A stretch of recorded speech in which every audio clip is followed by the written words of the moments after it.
If you're watching this channel, it's because you don't enjoy watching the world squander what Christendom built, but you want to do your part. And chances are you've heard me mention a great means by doing just that. Email made by and for Catholics. Check out fidei.email. That's FIDEI.email. Built for Catholic individuals, families, organizations, and groups. They're private, secure, and of course, they're Catholic. And they're offering 2 months off on your first year for an annual subscription if you enter the coupon code Return to Tradition without spaces. That's the name of this channel, without spaces, at checkout. I will admit that I do not trust Francis's recent statement on 60 Minutes about the subject of deaconesses and priestesses and the like. He seemed to qualify his language with ordained priesthood and ordained diaconate. But the qualification there is, and the key word is, ordained. I fully expect him to issue at some point in the not terribly distant future some declaration reauthorizing the ancient diaconate for women, but not in an ordained fashion. I fully expect to see that.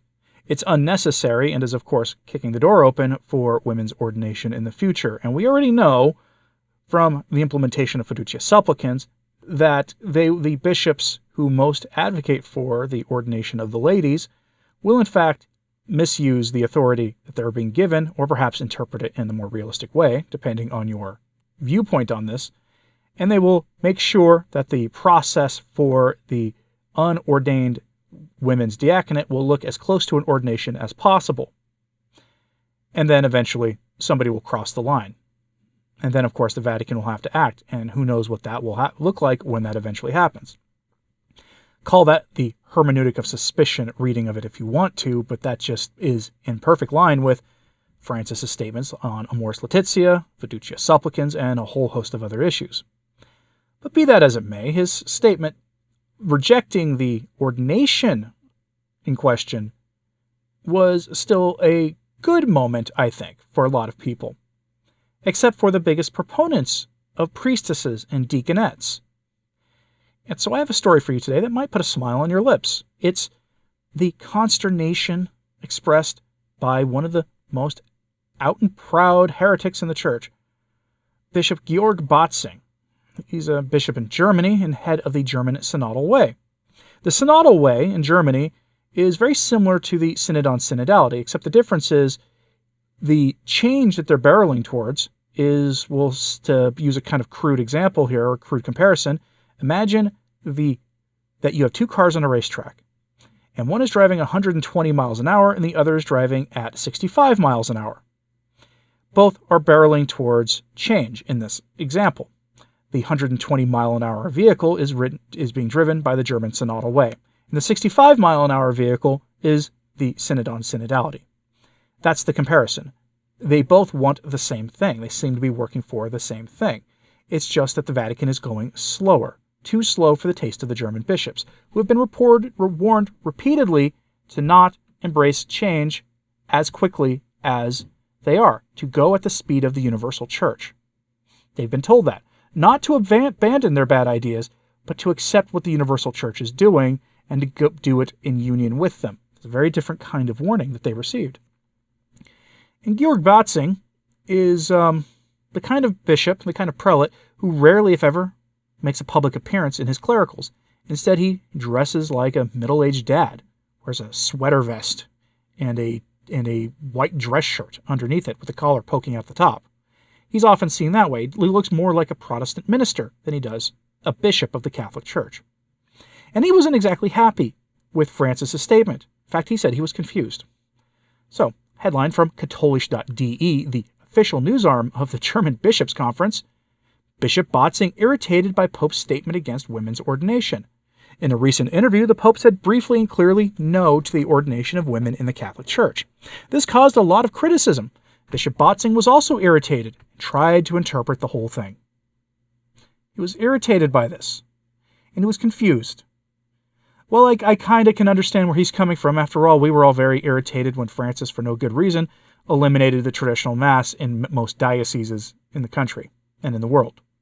We get irritated when he says that conservative prelates, conservative priests and bishops, and conservative laity have a self-destructive attitude.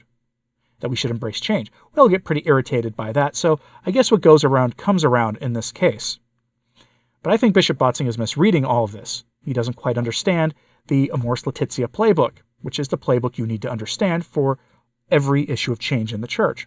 First, Francis says no on an issue repeatedly, and then eventually he acquiesces and gives people what they want. He did this with Amoris Laetitia, he did this with Fiducia Supplicans, and all signs are going to be that he's going to do this with the deaconettes issue if he has the time. And that's a great caveat here, because a conclave is coming probably in the next couple of years, if I had to bet money on it. Let's check in with Bishop Georg Botzing, though, because what he has to say here is pretty rich. So from the article, quote, "The chairman of the German Bishops' Conference, Georg Botzing, is surprised and somewhat irritated by Pope Francis's recent negative interview statements on the ordination of women in the Catholic Church. I have never heard him speak like that before and have often spoken to him personally about these issues," said the Limburg bishop on Monday evening in Frankfurt. "Let me say, for me what the Pope says in interviews is not what he does in teaching, but what he decides to do and puts it down in official documents." Let's pause here for a second. He's not wrong about that. He is 100% correct about that. Except for one thing. He says he's never heard him speak like that before. Francis has repeatedly said no on this issue in the past. But he also did that with Amoris Laetitia, the controversial subject matter. Back to the bishop. In an interview with the U.S. broadcaster CBS at Pentecost, the presenter asked the Pope whether a Catholic girl would ever have the opportunity to become a deacon and thus a member of the clergy. Francis's answer was a simple no. When asked, he explained, "If they are ordained deacons, then no. But women have always, I would say, taken on the duties of a deacon without being a deacon. Women are great as serving as women, but not as serving with ordination."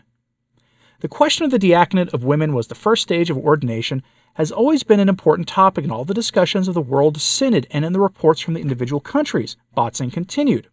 Francis set up his own working group for this and never gave the impression that the question had long been decided.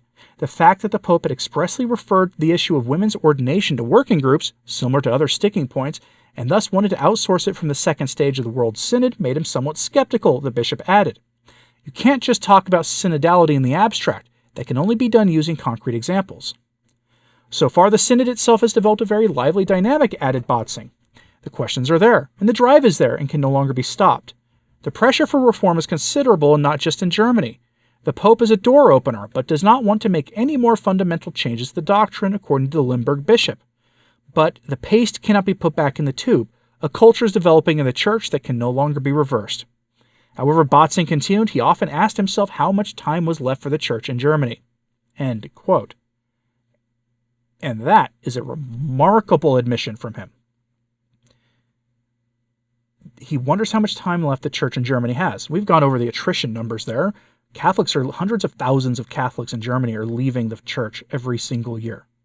At least on paper. We don't know how many of them are leaving according to the church tax system and stopping going to the diocesan and similar kinds of masses, and they're instead are attending mass with the SSPX and other independent groups. But he is right. There is a culture developing in the Church. Francis has done one thing very, very, very well, and that's not sow confusion. It's to foster the spirit of permanent aggiornamento, that spirit of Vatican II, which is really just the implementation of Vatican II. He's been very good at that. He has empowered the laity to feel emboldened enough to speak up in defiance of what the Church has always taught since time immemorial on certain issues. And they do it without getting punished. The ones who get punished, the laity, the religious, and the priests and bishops, the ones who get punished consistently are the ones who defend orthodoxy. That is what Francis has been very good at doing. That is the culture he has cultivated. And this is a culture cultivated by Francis that demands the ordination of women to the diaconate. And yes, ordination is what they want. They will not be placated for anything but a moment if Francis issues a document creating a lesser diaconate, a little d diaconate that doesn't involve holy orders. They won't be placated by that. Maybe that's the point. Again, Francis said repeatedly no to communion for the divorced and civilly remarried in before Amoris Laetitia was issued and upended what he had said verbally on numerous occasions before that.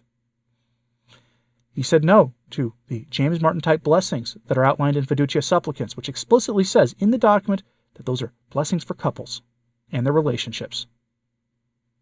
He said no repeatedly on those things before he then went and contradicted himself in writing, which has much more power in the church than anything he gives, says, or does in an interview given with a secular reporter, or on an airline interview where he's standing there in an airplane giving instructions to the media, or anything he says to even Catholic media. It's what's in writing that matters.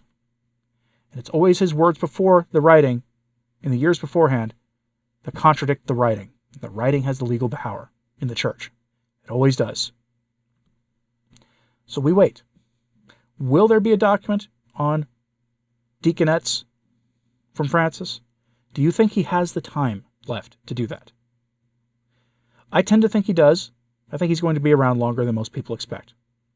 I think it's ghoulish to actually think about, how long he has left. Try not to do it, but unfortunately you can't avoid talking about it anymore. How much do you think he's going to try this? Do you feel guilty about enjoying Bishop Botzing's confusion, that the heretic is confused about Francis's statements? Do you enjoy his disappointment and his irritation? Let me know what your thoughts are on all this in the comments, please. Hit like and subscribe if you haven't. It does help. So does sharing this on social media. That helps too. And as always, pray for the church. I'm Anthony Stine. Ave Maria.